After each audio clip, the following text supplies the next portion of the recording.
ഈ പകലും നമ്മുടെ നടുവിൽ വാഴ്ത്തപ്പെടുമാറാകട്ടെ. നമുക്കൊരുമിച്ചൊരു പ്രാവശ്യം കൂടെ കർത്താവിൻ്റെ മുഖത്തേക്ക് നോക്കുവാൻ കർത്താവ് ഒരുക്കുന്ന നല്ല അവസരത്തെ ഓർത്ത് ഞാൻ ദൈവത്തിന് സ്തോത്രം ചെയ്യുന്നു. ആരാധനയ്ക്കായി കടന്നു വന്ന എല്ലാവർക്കും കർത്താവായ യേശുക്രിസ്തുവിൻ്റെ നാമത്തിൽ സ്നേഹവന്ദനത്തെ പ്രാരംഭമായിട്ട് അറിയിക്കുന്നു. ദൈവത്തിൻ്റെ കൃപ അനുഭവിക്കാനായിട്ട് ഒരവസരം കൂടെ കർത്താവ് നമുക്കൊരുക്കി തന്നു. നമ്മുടെ ജീവിതയാത്രയിൽ നമ്മൾ ജയോത്സവമായി നടത്തുന്ന ദൈവത്തിന് സ്തോത്രവും നന്ദിയും കരയറ്റിക്കൊണ്ട് കർത്തൃപാദപ്പെടുത്തിങ്കിൽ നമ്മെ തന്നെ ഏൽപ്പിച്ച പ്രാർത്ഥനയോടെ നമുക്ക് ദൈവവചന ധ്യാനത്തിലേക്ക് നമ്മുടെ ശ്രദ്ധ കേന്ദ്രീകരിക്കാം. കഴിഞ്ഞ 2 ആഴ്ചയായിട്ട് ഈ 107-ാം സങ്കീർത്തനത്തിൻ്റെ ആദ്യത്തെ 8 വാക്യങ്ങൾ നമ്മൾ ധ്യാനിച്ചു വരികയായിരുന്നു. ഒരു പഠന രൂപത്തിൽ ഈ സങ്കീർത്തനം ഒന്ന് ധ്യാനിക്കാം എന്ന് ഞാൻ ആഗ്രഹിക്കുന്നു. കാരണം ഇതിനകത്ത് ഒത്തിരി ആത്മീയ മർമ്മങ്ങളുണ്ട്. പലപ്പോഴും നമ്മൾ ഈ ഓടിച്ച് വായിച്ചു പോകുമ്പോൾ എല്ലാം ശ്രദ്ധിക്കണമെന്നില്ല, അഥവാ എല്ലാം ശ്രദ്ധിക്കാനായിട്ട് നമ്മൾ പലപ്പോഴും നിൽക്കാറില്ല. വായിച്ച് തീർക്കുക, അതൊക്കെ ആയിരിക്കുമല്ലോ പലപ്പോഴും മക്കളുടെയൊക്കെ ലക്ഷ്യം. വേദോത്സവം വായിച്ചോന്ന് ചോദിച്ചാൽ വായിക്കണം. ചിലപ്പം പേരൻസ് ഒന്നുകൂടെ ചോദിക്കും, ഒരധ്യായം മുഴുവൻ വായിച്ചോ? വായിച്ച് തീർക്കാൻ വേണ്ടി നമ്മളൊക്കെ വായിക്കാറുണ്ട്, നല്ലതാണ്. എന്നാൽ ചില ഭാഗങ്ങളൊക്കെ ഒന്ന് മനസ്സുരുത്തി ധ്യാനിച്ചു പോയാൽ, ഈ വേദപുസ്തകത്തെക്കുറിച്ചൊരു ഭക്തൻ പറഞ്ഞിരിക്കുന്നത് ഇതൊരു മഹാസാഗരമാണ്, വലിയൊരു കടലാണ്. ഇതിൻ്റെ അടിയിൽ ഒത്തിരി ഉണ്ട്, ഇറങ്ങി തപ്പിയാൽ ഇഷ്ടം പോലെ നമുക്ക് കിട്ടും. ഈ മുകൾ പരപ്പ് കൊണ്ട് നിർത്തരുത്. ഞാൻ ചിന്തകൻ പറഞ്ഞൊരു വാക്ക് ഇങ്ങനെയാണ്, മുകൾ പരപ്പിൽ ചെറുമീനൊക്കെയാണ് കിട്ടുന്നത്, അതും കൊണ്ട് തൃപ്തരാകരുത്. അല്പം വലിയ മീൻ വേണമെങ്കിൽ അല്പം കൂടെ ആഴത്തിലേക്ക് ഇറങ്ങണം. എന്നാൽ ഒത്തിരി അങ്ങ് താഴോട്ട് ചെന്നാൽ വിലപിടിപ്പുള്ള പല മുത്തിച്ചിപ്പികളൊക്കെ കിട്ടും. ഈ വചനത്തിൻ്റെ ഈ സാഗരത്തിൻ്റെ അടിയിൽ ഒത്തിരി മുത്തിച്ചിപ്പികളുണ്ട്. ഒന്ന് മുങ്ങി തപ്പാൻ തയ്യാറാകാമെങ്കിൽ പലതും നമുക്ക് കിട്ടും. ദൈവം പരിശുദ്ധാത്മാവിനല്ലേ തന്നേക്കുന്നത്. ഞാൻ ഒറ്റയ്ക്കല്ലല്ലോ പോകുന്നത്. ഒറ്റയ്ക്ക് പോയാൽ നമ്മളെ കൊണ്ട് പറ്റത്തില്ല. ദൈവത്തിൻ്റെ പരിശുദ്ധാത്മാവിനെയും കൂട്ടിക്കൊണ്ട് വചനത്തിൻ്റെ ആഴങ്ങളിലേക്കൊക്കെ ഒന്ന് ഇറങ്ങിച്ചെന്നാൽ ഇതുവരെ കണ്ടിട്ടില്ലാത്തതൊക്കെ അതിനകത്ത് കിടപ്പുണ്ട്. ദൈവം അതൊക്കെ തരും. നമുക്ക് ആഗ്രഹത്തോടെ പ്രാർത്ഥനയോടെ ഓരോ വ്യക്തികളുടെയും ജീവിതത്തിൽ അത് പ്രാവർത്തികമാക്കാനായിട്ട് കർത്താവിടെ ആക്കട്ടെ. ഞാൻ വേഗത്തിൽ നമ്മുടെ വിഷയത്തിലേക്ക് പ്രവേശിക്കും മുമ്പ് കഴിഞ്ഞ ആഴ്ച പറഞ്ഞതിൻ്റെ ഒരു ആകത്തുകയൊന്ന് പറഞ്ഞ് വേഗത്തിൽ മുന്നോട്ട് പോകാൻ ആഗ്രഹിക്കുകയാണ്. ഈ സങ്കീർത്തനം നമ്മൾ പഠിക്കുമ്പോൾ ഏതാണ്ട് 4 ഗ്രൂപ്പിനെയാണ് കാണുന്നത്. ഒന്നാമത്തെ ഗ്രൂപ്പ് നമ്മൾ കഴിഞ്ഞ ആഴ്ച ചിന്തിച്ചു, വീണ്ടെടുക്കപ്പെട്ടവർ, വിമുക്തന്മാർ. വീണ്ടെടുക്കപ്പെട്ടവർക്ക് ഒരു വീണ്ടെടുപ്പുകാരനുണ്ട്. വീണ്ടെടുപ്പുകാരനുണ്ടായിട്ടും ഈ വിമുക്തന്മാർ, വീണ്ടെടുക്കപ്പെട്ടവർ പാർക്കാൻ തക്ക പട്ടണത്തിന് വേണ്ടി അവരന്വേഷിച്ചു. നമ്മളതിൻ്റെ 4-ാം വാക്യത്തിൽ വായിച്ചത്, 4-ാം വാക്യത്തിൽ പാർപ്പാൻ ഒരു പട്ടണവും അവർ കണ്ടെത്തിയില്ല. സ്വയപ്രയത്നം കൊണ്ട് അവർക്ക് പാർക്കുവാൻ ഒരു പട്ടണം അവർക്ക് കണ്ടെത്താൻ കഴിഞ്ഞില്ല. കാരണം ഒറ്റ വാക്കിൽ പറഞ്ഞാൽ ഇവർ വിമുക്തന്മാരാ, വീണ്ടെടുക്കപ്പെട്ടവരാ. വീണ്ടെടുക്കപ്പെട്ടവരുടെ ഉത്തരവാദിത്വം വീണ്ടെടുപ്പുകാരനോട് അപേക്ഷിക്കുക എന്നുള്ളതാണ്. എൻ്റെ കഴിവ് കൊണ്ട് ശ്രമിച്ചപ്പോൾ വീണ്ടെടുപ്പുകാരൻ അതിനകത്ത് കൂട്ടുനിന്നില്ല. അതുകൊണ്ടാണ് ആ വാക്യം നമ്മൾ വായിച്ചത്, പാർപ്പാൻ ഒരു പട്ടണവും അവർ കണ്ടെത്തിയില്ല. എന്നാൽ 7-ാം വാക്യത്തിലോ ഒന്ന് വായിച്ചോളൂ, ആരെങ്കിലും ഉറക്കെ വായിച്ചോ.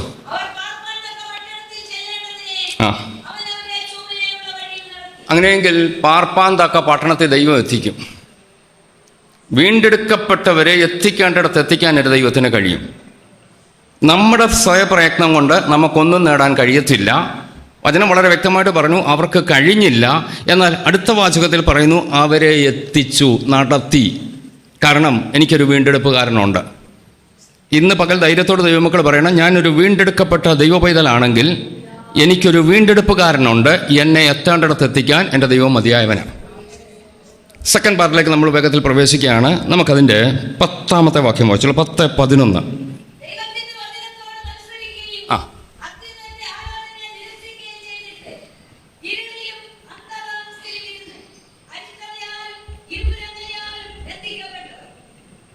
വായിച്ചോളൂ അടുത്തൂടെ.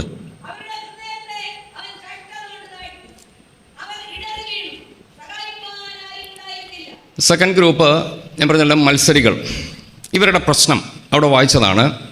വേദപുസ്തകത്തിൽ തന്നെ കഴിവതും ആൾക്കാർ നോക്കുക. നിങ്ങൾക്ക് എടുക്കാൻ തീരെ ബുദ്ധിമുട്ടുള്ളവർ, എടുക്കാൻ താമസമുള്ളവർ സ്ക്രീനിലോട്ട് നോക്കുക.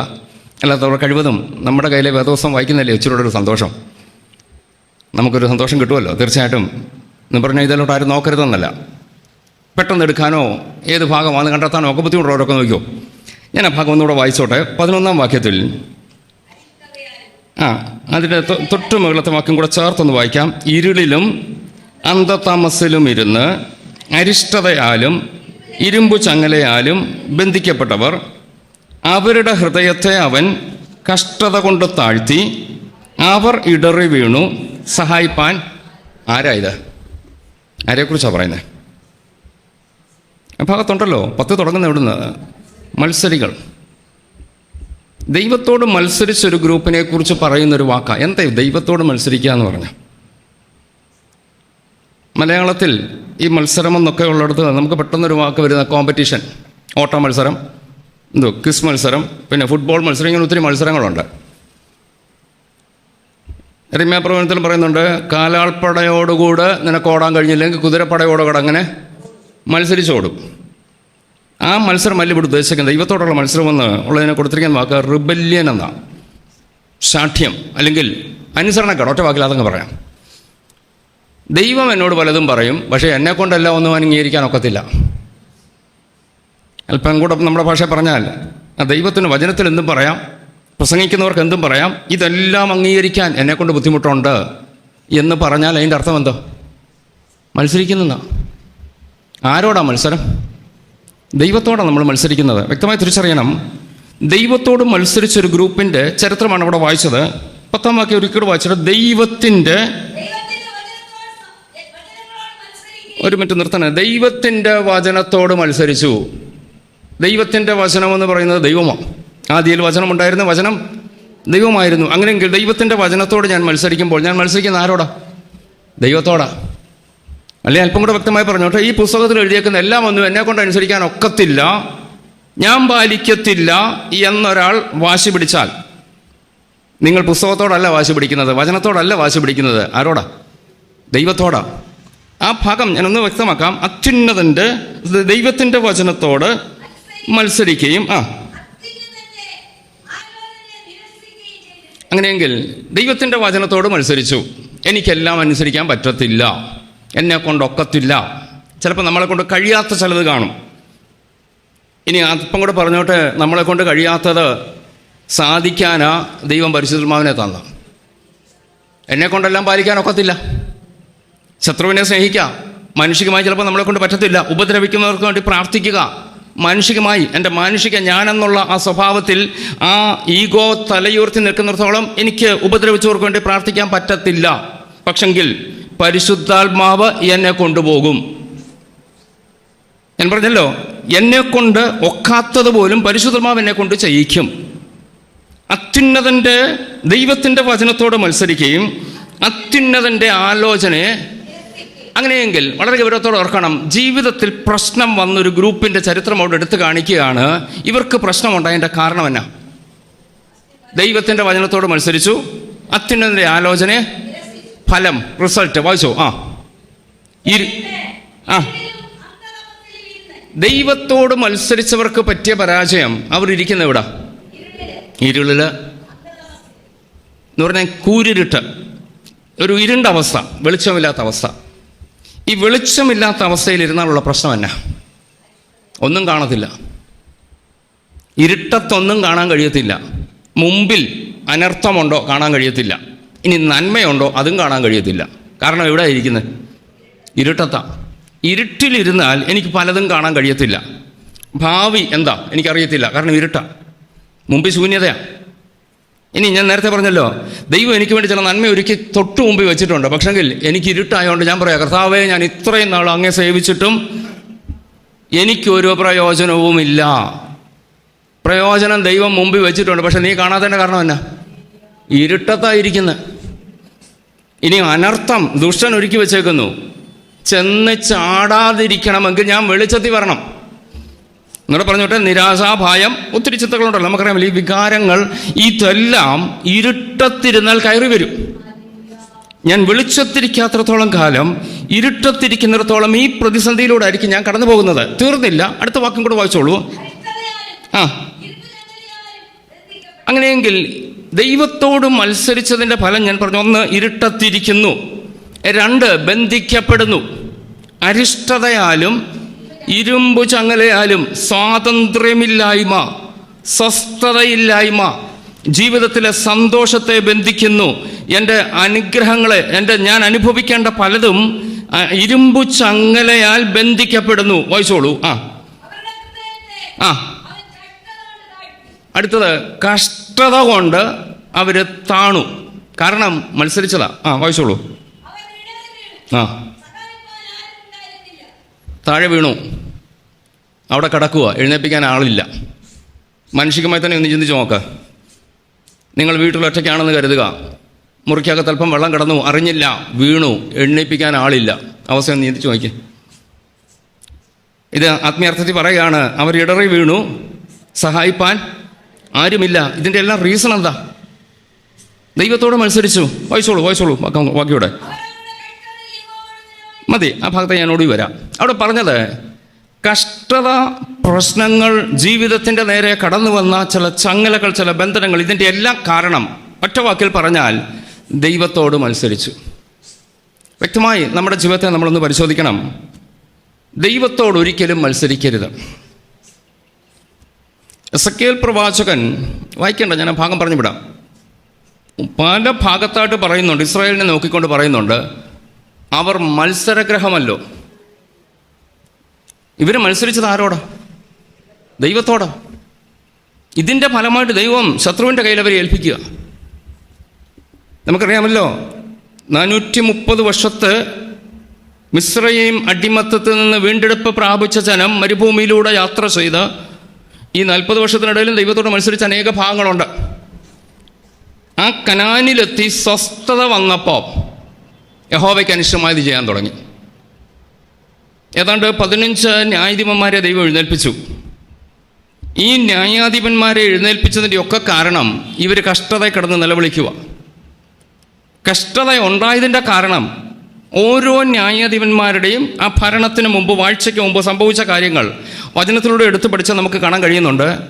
അവർ യഹോവയ്ക്ക് അനിഷ്ടമായത്, അല്ലെങ്കിൽ നമ്മുടെ ഈ വിഷയമായിട്ടൊന്ന് കണക്ട് ചെയ്ത് പറയാമോ? അവർ യഹോവയോട് മത്സരിച്ചു. ദൈവം ശത്രുവിൻ്റെ കയ്യിൽ ഏൽപ്പിച്ചു. നമുക്കറിയാമല്ലോ, മിദ്യോൻ, ഫെലിസ്ത്യർ, ഒത്തിരി ജാതികളുടെ പേര് പറയുന്നുണ്ട്. ഇവരുടെയൊക്കെ കയ്യിൽ ഇസ്രായേലിനെ ദൈവം ഏൽപ്പിച്ചത് എപ്പോഴാണ്? ദൈവത്തോട് മത്സരിച്ചപ്പം. പിന്നെ ഇവരൊരു ഗുണം ചെയ്തു. ഈ കഷ്ടതയിൽ എന്തോ ചെയ്തു? നിലവിളിച്ചപ്പം ദൈവം ഓരോ ന്യായാധിപന്മാരെ എഴുന്നേൽപ്പിച്ചു. ഈ ന്യായാധിപന്മാരിലൂടെ ഇവർക്ക് വിടുതൽ കിട്ടി. സ്വസ്ഥതയായിട്ട് ഇങ്ങനെ പൊക്കോണ്ടിരിക്കുമ്പോൾ കാര്യങ്ങളൊക്കെ ഓക്കെ ആയപ്പം വീണ്ടും എന്തോ ചെയ്യാൻ തുടങ്ങി? മത്സരിക്കാൻ തുടങ്ങി. നമ്മുടെ ഭാഷയിൽ പറഞ്ഞാൽ എത്ര കിട്ടിയാലും പഠിക്കത്തില്ല. ഇസ്രായേൽ മക്കളെ കുറിച്ച് പറയുക. ഇനി ചോദിച്ചോട്ടെ, നമുക്ക് ഇതൊക്കെ ഉണ്ടാകത്തില്ലേ?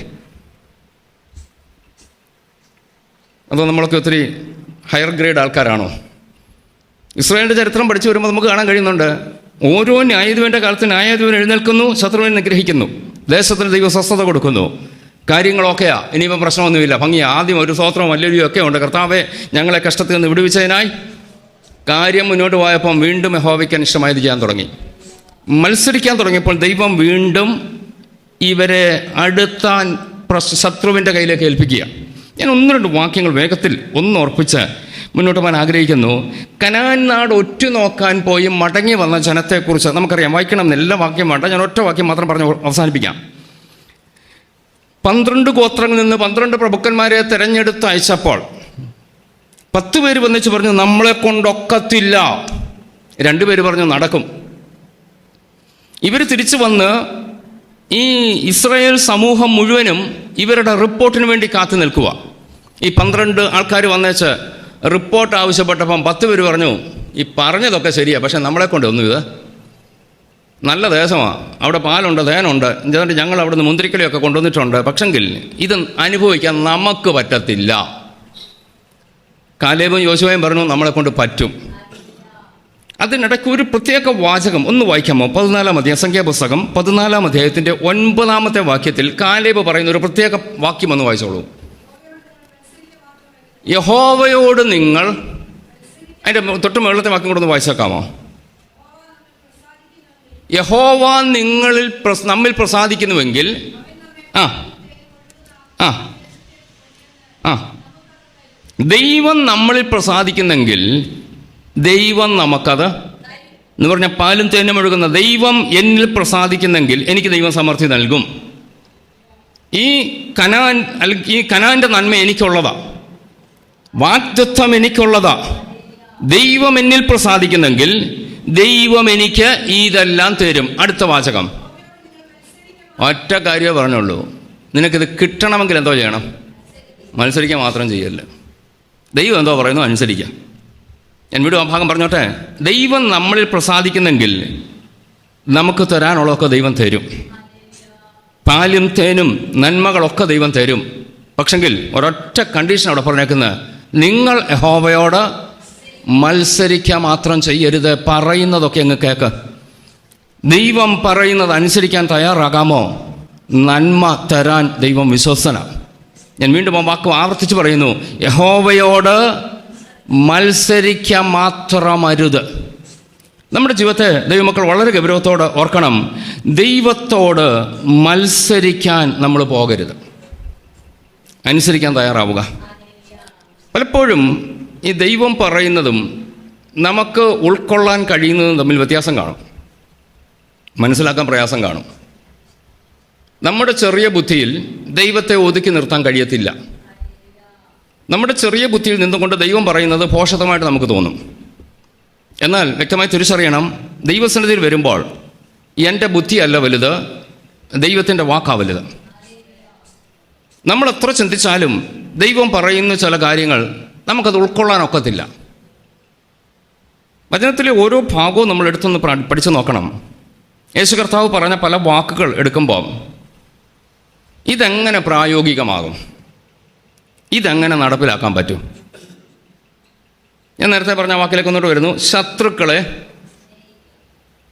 യേശു പറഞ്ഞു, ഇതെങ്ങനെ പറ്റും? ഉപദ്രവിക്കുന്നവർക്ക് വേണ്ടി അവർക്ക് എന്തോ കിട്ടാനാണ് പ്രാർത്ഥിക്കേണ്ടത്? ശിക്ഷ കിട്ടാനല്ല പ്രാർത്ഥിക്കേണ്ടത്.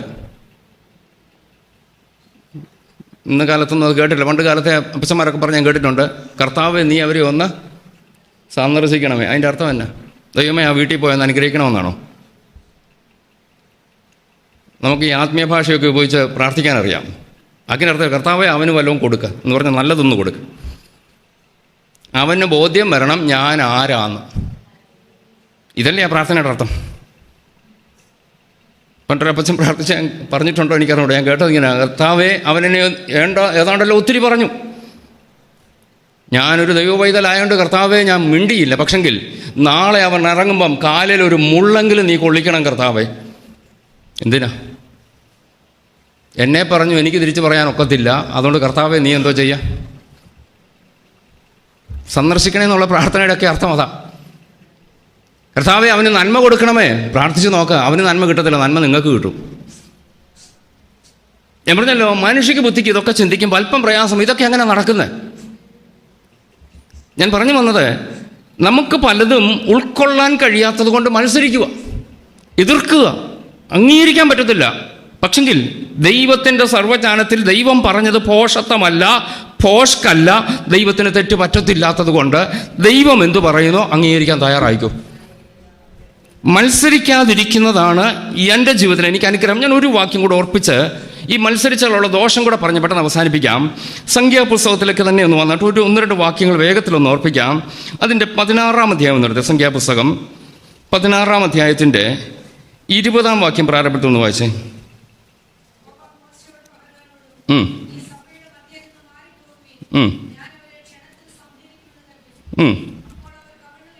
അതിൻ്റെ ആദ്യം 1-ാം വാക്യം ഒന്ന് വായിച്ചേ. 1ഉം 2ഉം കൂടെ ഒന്ന് വായിച്ചേ.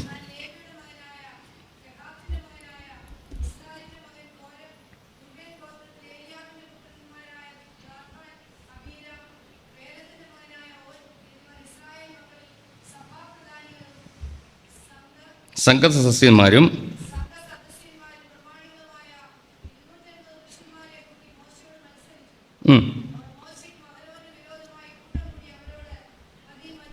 മതി ആ ഭാഗത്ത് വായിച്ചത്, മോശയ്ക്കെതിരെ ഒരു സംഘം ചേർന്നു.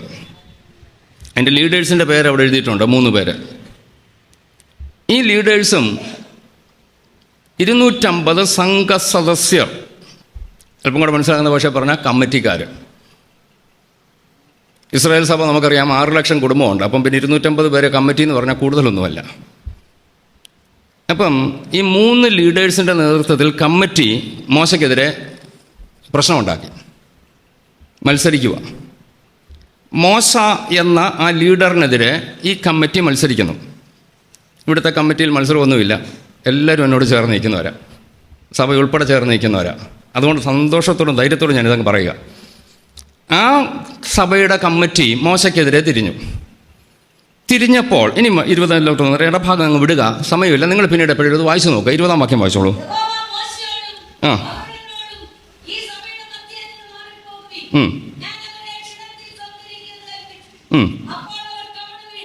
ആ ഇനി 24 വായിച്ചു. 24 ആ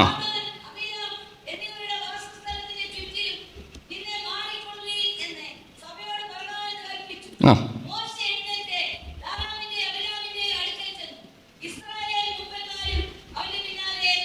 ഇനി 26 വായിച്ചേ.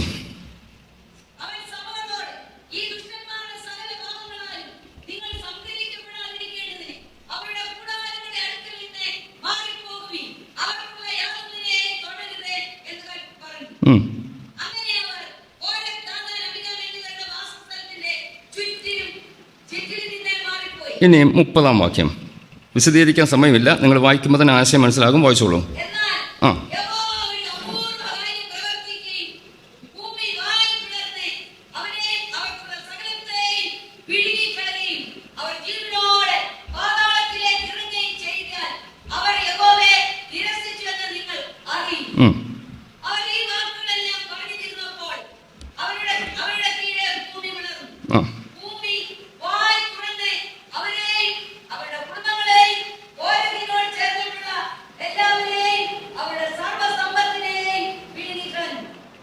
വായിച്ചോളൂ.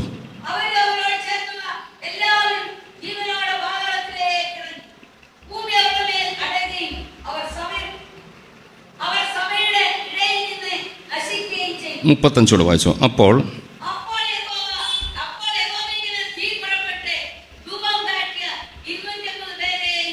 മതി. അങ്ങനെയെങ്കിൽ ഈ ജനം ചെയ്ത കാര്യം എന്തുവാ? മോശയോട് മത്സരിച്ചു എന്ന് പറയുമ്പോൾ ആരോടാ മത്സരിച്ചത്?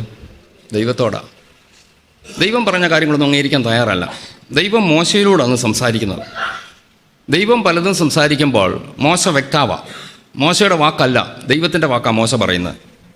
മോശ പറയുമ്പോൾ ഇവർ മനസ്സിലാക്കണം, ഇത് ദൈവം പറഞ്ഞിട്ട് പറയുന്നതാ എന്ന് മനസ്സിലാക്കിക്കൊണ്ട് അനുസരിക്കാൻ തയ്യാറാകാതെ ഒരു 3 ലീഡേഴ്സ് അവരുടെ കൂട്ടത്തിൽ ആൾക്കാരെ കൂട്ടി 250 പേരെ ഒന്നിച്ചു കൂട്ടി. ഇവിടെ നമ്മളെ ഭാഗം കണ്ടു. ഈ 3 പേരെ ഭൂമി വായു പിളർന്ന് വിഴുങ്ങിക്കളഞ്ഞു. 250 പേര് തീ കൊണ്ട് അല്ലെങ്കിൽ തീ പിടിച്ച് ചത്തുപോയി. ആരായി മത്സരിച്ചത്? അല്ല, മരിച്ചതാരാ? മത്സരിച്ചവർ. വ്യക്തമായി ഓർക്കണം. നമ്മൾ പറയും ഞാൻ മത്സരിക്കുന്നില്ല, ഞാൻ മത്സരിയല്ല. ഞാൻ വീണ്ടും പറഞ്ഞോട്ടെ, ദൈവത്തിൻ്റെ വചനത്തോട് എനിക്ക് അംഗീകരിക്കാൻ കഴിയുന്നില്ലെങ്കിൽ എൻ്റെ പേര് മത്സരി എന്നാണ്. നമുക്കിത് അംഗീകരിക്കാൻ അല്പം പ്രയാസം കാണും. പാസ്റ്റർ, ഞങ്ങളെന്തോ അനുസരിക്കാത്ത? നിങ്ങൾ ദൈവത്തോട് ചോദ്യരെ. ദൈവത്തിൻ്റെ വചനം പറയുന്ന മുഴുവൻ കാര്യങ്ങളും A to Z. ഒരുപക്ഷെ ഞാൻ നേരത്തെ പറഞ്ഞ പോലെ എന്നെക്കൊണ്ട് അനുസരിക്കാൻ പറ്റുമോ? ദൈവത്തിൻ്റെ പരിശുദ്ധാത്മാവിൻ്റെ സഹായമുണ്ടെങ്കിൽ പറ്റും. ഇനി നിങ്ങൾക്ക് 100% എത്താൻ കഴിഞ്ഞില്ലെങ്കിൽ വിഷമിക്കണ്ട, നിങ്ങൾ ആഗ്രഹത്തോടൊന്ന് മുന്നോട്ട് വാ. ദൈവം സഹായിക്കുമെന്ന്. എൻ്റെ ആഗ്രഹത്തെ അനുസരിച്ചല്ലേ ദൈവം എന്നെ ഹെൽപ്പ് ചെയ്യത്തുള്ളൂ. ഞാൻ അല്പമെങ്കിലും ഒന്ന് ശ്രമിക്കാമെങ്കിൽ ദൈവം എന്നെ സഹായിക്കാൻ എൻ്റെ കൂടെ ഉണ്ട്. ഈ വചനം ദൈവം നമുക്ക് തന്നത് അനുസരിക്കാനായിട്ട് തന്നതാണ്. ഈ വചനം നമ്മൾ അനുസരിക്കുമ്പോൾ ദൈവത്തിൻ്റെ അനുഗ്രഹം നമുക്ക് കിട്ടും. ഇനിയും അടുത്ത ചില ഭാഗങ്ങൾ, ഒത്തിരി വിഷയങ്ങളുണ്ടെങ്കിലും ഞാൻ വേഗത്തിൽ ഓടിച്ചു പോവുകയാണ്. ഈ മരുഭൂമിയിലൂടെ യാത്ര ചെയ്ത ജനത്തെക്കുറിച്ച് നമുക്കറിയാം.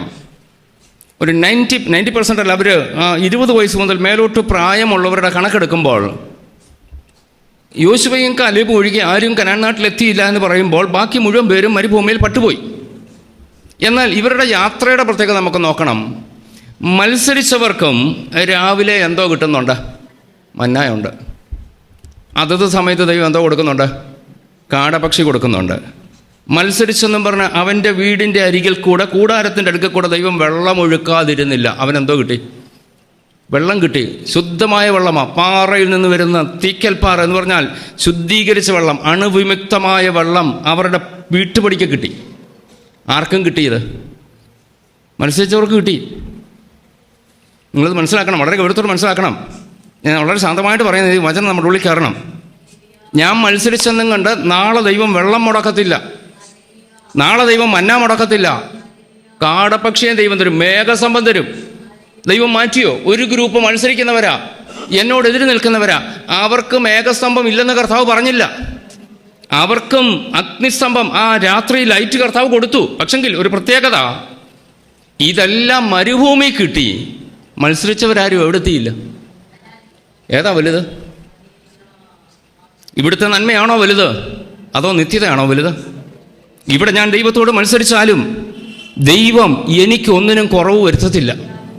Yes, hallelujah. എൻ്റെ മന്ന ദൈവം കുറയ്ക്കത്തില്ല, കാടപ്പക്ഷിയെ ദൈവം കുറയ്ക്കത്തില്ല. എനിക്ക് തണൽ വേണ്ടെടുത്ത് ദൈവം തണൽ തരും, എനിക്ക് വെളിച്ചം വേണ്ടെടുത്ത് ദൈവം വെളിച്ചം തരും, എനിക്ക് വെള്ളം വേണ്ടെടുത്ത് ദൈവം വെള്ളം തരും.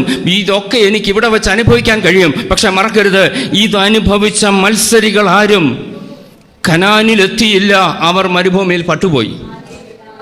ഇന്ന് പകൽ ദൈവമക്കളെ വളരെ ഗൗരവത്തോടെ ആ വചനത്തിൻ്റെ ആഴത്തിലേക്ക് ഞാൻ ഇറങ്ങിയെന്ന് പറഞ്ഞോട്ടെ. നിങ്ങൾ ദൈവത്തോട് മത്സരിച്ചാലും നിങ്ങളുടെ നന്മ ചിലപ്പോൾ നഷ്ടപ്പെട്ടെന്ന് വരത്തില്ല. അത് ദൈവം എൻ്റെ കൂടെ ഉണ്ടെന്നുള്ളതിൻ്റെ ഒരു തെളിവല്ല. നീ ദൈവസന്നിധിയിലിരുന്ന് ശോധന ചെയ്ത് കർത്താവിനോട് ചോദിച്ചു, കർത്താവേ, ഞാൻ എന്തെങ്കിലും വചനം അനുസരിക്കാതിരിക്കുന്നുണ്ടോ? Praise God, hallelujah. നമ്മൾ ദൈവത്തിൻ്റെ വചനം അനുസരിക്കണമെന്നും അത്യുന്നതനോട് മത്സരിക്കാതിരിക്കണമെന്നും ആലോചനയെ ഏറ്റെടുക്കണമെന്നും എൻ്റെ ദൈവം എന്നെക്കുറിച്ച് ആഗ്രഹിക്കുമ്പോൾ ഞാൻ വചനം അനുസരിച്ചേ മതിയാവുകയുള്ളൂ. കൃപ, ദൈവകൃപ. അതിന് തടസ്സങ്ങളൊന്നും നമ്മുടെ ജീവിതത്തിൽ ഉണ്ടാകരുത്.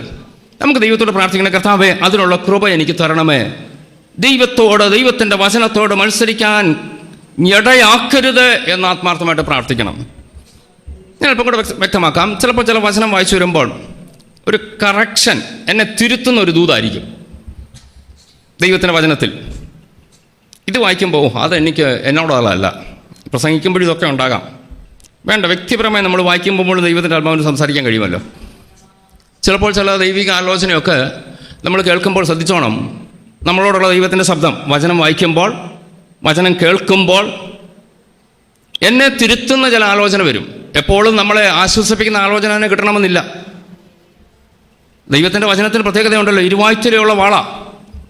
നിങ്ങൾക്ക് ആശ്വാസം ദൈവം വചനത്തിലൂടെ തരും, അത് തീർച്ചയായിട്ടും ആവശ്യമുണ്ട്. എനിക്ക് ആശ്വാസമുണ്ട്. അപ്പോൾ തന്നെ ചില തിരുത്തലുകളും വചനത്തിലൂടെ ദൈവം തരും.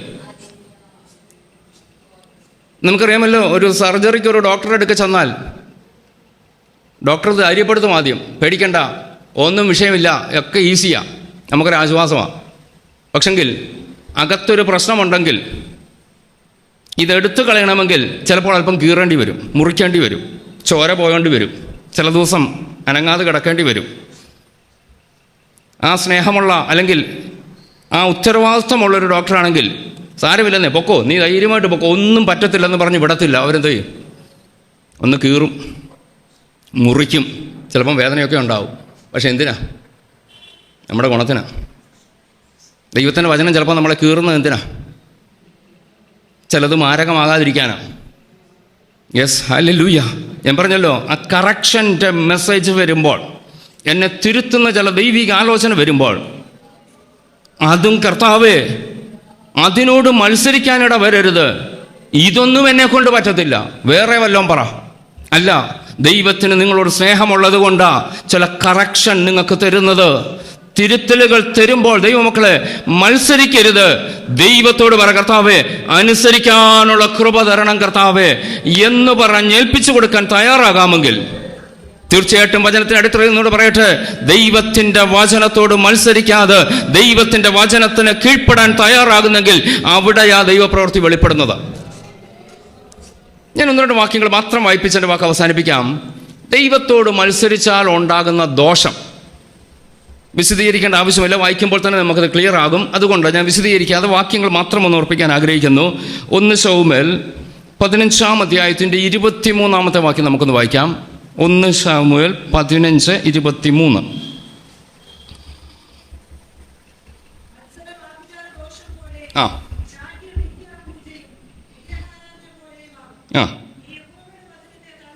മതി. അവിടെ വായിച്ച ഭാഗം നമ്മൾ ശ്രദ്ധിച്ചല്ലോ. മത്സരം, ആഭിചാര, മതി. എന്താ ഈ ആഭിചാരം എന്ന് പറഞ്ഞേ? നമുക്കറിയാമല്ലോ, കൂടോത്രം ചെയ്യുക. മത്സരത്തെക്കുറിച്ച് വേദപുസ്തകം പറയുന്ന വാക്യം എന്തോ, വചനം എന്തോ? നിങ്ങൾക്കെതിരെ ഒരാൾ മന്ത്രവാദം ചെയ്തോട്ടെ, നമ്മൾ കൃപയിലാണ് നിൽക്കുന്നെങ്കിൽ ഏക്കത്തില്ല, കൃപയിലല്ലെങ്കിൽ ഏക്കും, സൂക്ഷിച്ചോണം. പ്രമാണത്തിനകത്താണെങ്കിൽ ദൈവം എന്നെ സൂക്ഷിക്കും, പ്രമാണത്തിന് പുറത്ത് പോയാൽ ദൈവത്തിനൊന്നും ചെയ്യാൻ കഴിയത്തില്ല. ഇനിയും മത്സരം, ആഭിചാര, അതിൻ്റെ അർത്ഥം എന്നാ? ഞാൻ ആ ഭാഗം ഒന്നുകൂടെ വിശദീകരിക്കാം. എനിക്കെതിരെ ഒരാൾ മന്ത്രവാദം നടത്തി, അതെനിക്ക് ഫലിച്ചു. ഇനിയും ആരും മന്ത്രവാദം നടത്തിയില്ലെങ്കിലും ഞാൻ മത്സരിച്ചാലോ? മന്ത്രവാദത്തിന് തുല്യോ? അങ്ങനെയല്ലേ വായിച്ച? മത്സരം ആഭിചാരദോഷം പോലെയാണ്. വേണ്ട, നമുക്ക് ഈ വിഷയത്തിൽ മാത്രം നിൽക്കാം. ഈ മത്സരം, ഒരാൾ എനിക്കെതിരെ എന്തോ ചെയ്തു എന്നതുപോലെ ഞാൻ മത്സരിക്കുമ്പോൾ ആരും എനിക്കെതിരെ ഒന്നും ചെയ്തില്ലെങ്കിലും എനിക്ക് ആ ദോഷമുണ്ടാവും. വേഗത്തിൽ പറഞ്ഞു പോവുകയാണ്, ആർക്കും പ്രയാസം തോന്നല്ലേ? പാസ്റ്റർ അനുഗ്രഹത്തിൻ്റെ വാക്ക് കേൾക്കാൻ വരുമ്പോൾ ദോഷത്തിൻ്റെ വാക്കാണോ കേൾക്കുന്നത്? ദോഷം ഉണ്ടാകാതിരിക്കാനാണ് ഇതൊക്കെ പറയുന്നത്. അനുഗ്രഹത്തിന് വേണ്ടിയാണ് ഇത് പറയുന്നത്. പക്ഷേ നമ്മളൊന്ന് കെണികളൊക്കെ ഒന്ന് തിരിച്ചറിയണ്ടേ? പിശാച് വഴിയിൽ ഒരുക്കി വെച്ചേക്കുന്ന ആ കുരുക്കുകൾ, കെണികളൊക്കെ ഒന്ന് തിരിച്ചറിയുന്നത് നല്ലതല്ലേ? ഞാൻ വീണ്ടും പറയുന്നു, നിങ്ങൾ മത്സരിച്ചാൽ നിങ്ങൾക്കത് ദോഷമാണ്. ദൈവത്തോട് മത്സരിക്കരുത്, മത്സരിച്ചാൽ ദോഷം. ഞാൻ വിശദീകരിക്കുന്നില്ല. 68-ാം സങ്കീർത്തനം ഒന്ന് എടുത്താട്ട് അതിൻ്റെ 6-ാം വാക്യം വായിച്ചേ. അതിൻ്റെ ലാസ്റ്റ് പാർട്ട് വായിച്ചാലും മതി. 68-ാം സങ്കീർത്തനം 6-ാം വാക്യം.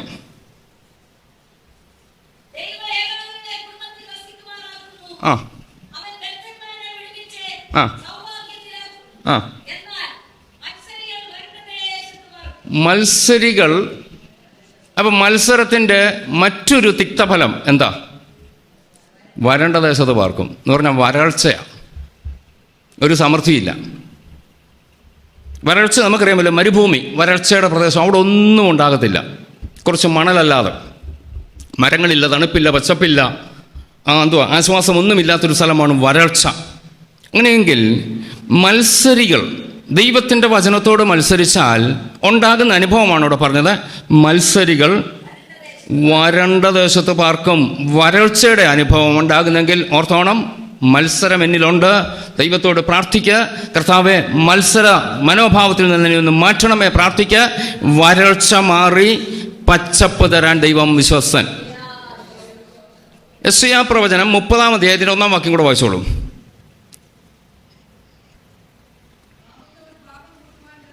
ആ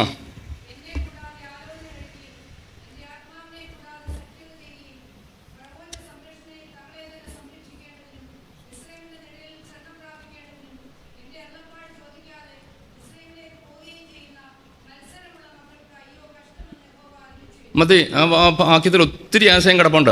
ഒറ്റ വാക്ക് പറഞ്ഞാൽ അവസാനിപ്പിച്ചേക്കാം. ദൈവം സകലത്തിനും സകലവുമായിട്ടുള്ളപ്പോഴും ദൈവത്തെ വിട്ടിട്ട് ദൈവമല്ലാത്തതിൻ്റെ പിന്നാലെ പോയി. ദൈവം പ്രാർത്ഥന കേൾക്കുന്നില്ലെങ്കിൽ ഞാനൊന്ന് നോക്കട്ടെ, വേറെ വഴി കൂടെ വല്ലതും നടക്കുമോ? അതാ അതിൻ്റെ ആശയം. ഒത്തിരി ആളുകൊണ്ട് ഉപവസിക്കുന്നു, ഒത്തിരി ആളുകൊണ്ട് പ്രാർത്ഥിക്കുന്നു, ദൈവസഭയോട് പറയുന്നു, ദൈവമക്കളോട് പറയുന്നു, ഇനി ഒക്കത്തില്ലെങ്കിൽ വേറെ ഏതെങ്കിലും വഴിയുണ്ടോ നോക്കട്ടെ എന്ന് പറഞ്ഞാൽ മെഡിക്കൽ സയൻസ് ബന്ധപ്പെട്ടല്ല ഞാനീ പറയുന്നത്. രോഗത്തിന് നിങ്ങൾ ആശുപത്രിയിൽ പോകോ, അതൊന്നും അല്ല ഞാൻ പറഞ്ഞത്. ദൈവമല്ലാത്ത ചിലതിൻ്റെ പിന്നാലെ, ദൈവികമല്ലാത്തതിൻ്റെ പിന്നാലെ ഇറങ്ങിത്തിരിക്കുന്നവരെ കുറിച്ച് പറയുന്ന പ്രത്യേക പദം നമ്മൾ വായിച്ച് അവസാനിപ്പിച്ച ഭാഗം അങ്ങനെയാണല്ലോ വായിച്ചത്. എൻ്റെ അരുളപ്പാട് ചോദിക്കാതെ മിസ്രയീമിലേക്ക് പോകുകയും ചെയ്യുന്ന മത്സരമുള്ള മക്കൾ, ദൈവത്തോട് ചോദിക്കാതെ അല്ലെങ്കിൽ ദൈവത്തിൻ്റെ ആ അനുഗ്രഹത്തിന് വേണ്ടി, ദൈവത്തിൻ്റെ ആജ്ഞകൾക്ക് വേണ്ടി, ദൈവത്തിൻ്റെ ആലോചനയ്ക്ക് വേണ്ടി, ശബ്ദത്തിന് വേണ്ടി കാത്തു നിൽക്കാതെ ഇനിയും എന്നെ കൊണ്ട് പറ്റത്തില്ല, ഈ ദൈവത്തെ എനിക്ക് വേണ്ട, ഞാൻ വേറെ മാർഗം നോക്കുമെന്ന് ഒരാൾ പറഞ്ഞാൽ ആ വ്യക്തിക്ക് കൊടുക്കുന്ന പേരാണ് മത്സരമുള്ളവർ. ആ ഭാഗം അവരെക്കുറിച്ച് അവസാനിപ്പിക്കുന്നത് ഇങ്ങനെയാണ്: മത്സരമുള്ള മക്കൾക്ക് അയ്യോ കഷ്ടം. അവരെക്കുറിച്ച് അതേ പറയാനുള്ളൂ, നന്മയെന്നല്ല പറയുന്നത്, കഷ്ടമെന്നല്ലാതെ എന്താ പറയേണ്ടത്? ദൈവമക്കളെ, ഞാനിതൊക്കെ പറയുന്നത് നമ്മുടെ ജീവിതത്തിൽ ഉണ്ടാകാതിരിക്കേണ്ടതിനാണ്. അടുത്ത വാക്യത്തിലേക്ക് വേഗത്തിലും ദൈവമക്കൾ ശ്രദ്ധ കൊണ്ടുവരാം. ആ പഴയ നിയമത്തിലാണ് ഈ മത്സരം ഉണ്ടായിരുന്നതെങ്കിൽ, ആവർത്തന പുസ്തകത്തിൽ വന്ന് വന്നിട്ട് ആവർത്തന പുസ്തകം 21-ാം അധ്യായത്തിൻ്റെ 18, 19, 20 ഒരു ചെറിയ പാരഗ്രാഫ് വായിച്ചോളൂ.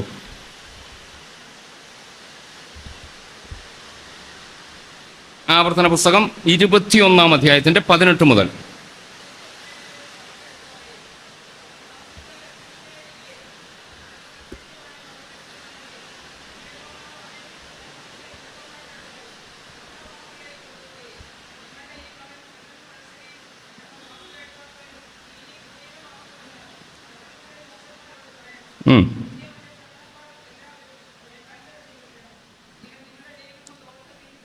മതി, ആ ഭാഗം നിങ്ങൾ ശ്രദ്ധിച്ചല്ലോ. പഴയ നിയമകാലത്ത് വീട്ടിൽ വളരുന്ന ഒരു കുഞ്ഞ് അപ്പനും അമ്മയും പറയുന്നത് കേൾക്കത്തില്ല. അവിടെ വായിച്ചത് അങ്ങനെയാണല്ലോ. അപ്പൻ്റെയും അമ്മയുടെയും വാക്ക് കേൾക്കാതെയും അവർ ശാസിച്ചാലും അനുസരിക്കാതെയും ഇരിക്കുന്ന മതി. അങ്ങനെയെങ്കിൽ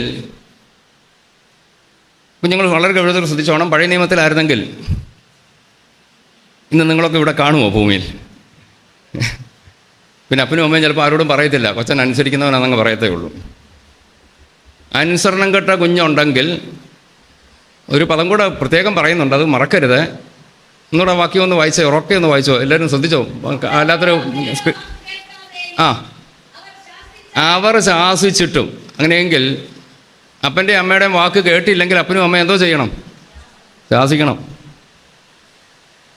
എന്നോട് ദേഷ്യമാവും കുഞ്ഞുങ്ങൾക്ക്. അല്ലേ തന്നെ വഴക്ക. ഇനി പാസ്റ്റർ പറഞ്ഞ് ഒന്നുകൂടെ വഴക്ക് പറയിക്കണം. മക്കളെ, നിങ്ങളുടെ ഗുണത്തിനാണ് വഴക്ക് പറയുന്നത്. മാതാപിതാക്കൾ വളരെ ഗൗരവത്തോടെ ശാസിക്കണം. അവർ ഞാൻ ചോദിച്ചോട്ടെ, ഇവിടെ ഇരിക്കുന്ന പ്രായമുള്ള നിങ്ങളെയൊക്കെ ശാസിച്ചോണ്ടല്ലേ ഈ നിലയിലൊക്കെ എത്തിയത്? അപ്പൻ്റെ അമ്മയുടെ വഴക്ക് കേൾക്കാത്ത ആരെങ്കിലും ഉണ്ടോ? എന്നാൽ കാലം മുന്നോട്ട് വന്നപ്പോൾ കുഞ്ഞുങ്ങളെ വഴക്ക് പറയരുത്, ഒത്തിരി തിയറിയാണ് ഇപ്പം വന്നേക്കുന്നത്. അവരെ അടിക്കരുത്, അവരെ പ്രകോപിപ്പിക്കരുത്, അവർക്ക് ദേഷ്യമുണ്ടാകുന്ന, നിരാശ വരുന്ന ഒന്നും പറയരുത്. എപ്പോഴും എന്തോ ചെയ്താലും എന്തോ ചെയ്തോണം? പ്രോത്സാഹിപ്പിച്ചോണം. അതിൻ്റെ ഫലമായി ഇന്ന് അനുഭവിക്കുന്നു. വേദപുസ്തകത്തിൻ്റെ അടിത്തറ എന്ന് പറഞ്ഞാൽ കാലം എത്ര പുരോഗമിച്ചാലും ശാസ്ത്രം എത്ര പുരോഗമിച്ചാലും നമ്മുടെ ആധാരം വേദപുസ്തകമായിരിക്കണം. മക്കളെ ശാസിക്കണം, ശാസിക്കേണ്ടതൊക്കെ ശാസിച്ചോ, ഒരു തെറ്റുമില്ല. അവരുടെ ഗുണത്തിനല്ലേ. ഇപ്പം അവർക്കത് മനസ്സിലാകത്തില്ല, പക്ഷെ കുറേ കഴിയുമ്പോൾ മനസ്സിലാകുമെന്നേ. ഇപ്പം മക്കളെ, നിങ്ങൾക്കിതൊന്നും മനസ്സിലായില്ലെങ്കിലും കുറേ കഴിയുമ്പോൾ മനസ്സിലാകും എന്തിനാണ് എന്നെ വഴക്ക് പറഞ്ഞത്. ഇതൊക്കെ തിരിയുന്നൊരു കാലമുണ്ട്. ഇനി ഞാൻ ആ ഭാഗത്തേക്ക് ഇറങ്ങുന്നില്ല. ഇവിടെ പറഞ്ഞത് അപ്പൻ്റെ അമ്മയുടെ വാക്ക് കേൾക്കാത്തൊരു മോൻ, അവനെ ഉപദേശിച്ചിട്ടും രക്ഷയില്ല. ഇവനെ എന്തോ ചെയ്യണമെന്ന് പറഞ്ഞേക്കുന്നത്? ആ ആ ആ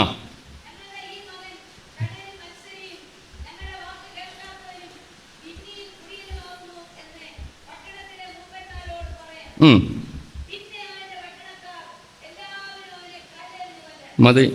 അങ്ങനെയെങ്കിൽ മത്സരം എന്തോ വലിയ തെറ്റാ. കല്ലെറിഞ്ഞ് കൊല്ലപ്പെടേണ്ട തെറ്റാ. ഇന്നത്തെ ഭാഷയിൽ പറഞ്ഞാൽ തൂക്കിക്കൊലയ്ക്ക് വിധിക്കേണ്ട കേസാ ഏത്. അപ്പോൾ ഇതിൻ്റെ ഗൗരവം മനസ്സിലായോ?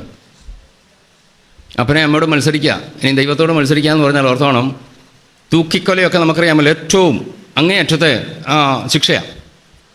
അങ്ങനെയെങ്കിൽ കല്ലെറിഞ്ഞു കൊല്ലുക, പഴയ നിയമത്തിലെ ആ ശിക്ഷയാണത്, സെയിം ശിക്ഷയാണ്, കല്ലെറിഞ്ഞു കൊല്ലുക. അങ്ങനെയെങ്കിൽ മത്സരം നിസ്സാരമായിട്ട് എടുക്കരുത്.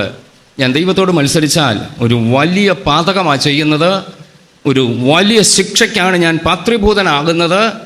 ഇത് മനസ്സിലാക്കിക്കൊണ്ട് നമുക്ക് ദൈവത്തോട് പ്രാർത്ഥിക്കാൻ, കർത്താവേ, അത്യുന്നതൻ്റെ ആലോചനയോട് മത്സരിക്കാൻ ഒരിക്കലും എന്നെ അനുവദിക്കരുത്. ഒരു വചനം കൂടെ വായിച്ച് ഞാൻ അവസാനിപ്പിക്കുകയാണ്. യെശയ്യാ പ്രവചനം 1-ാം അധ്യായത്തിൻ്റെ 20-ാം വാക്യം കൂടെ വായിച്ചു.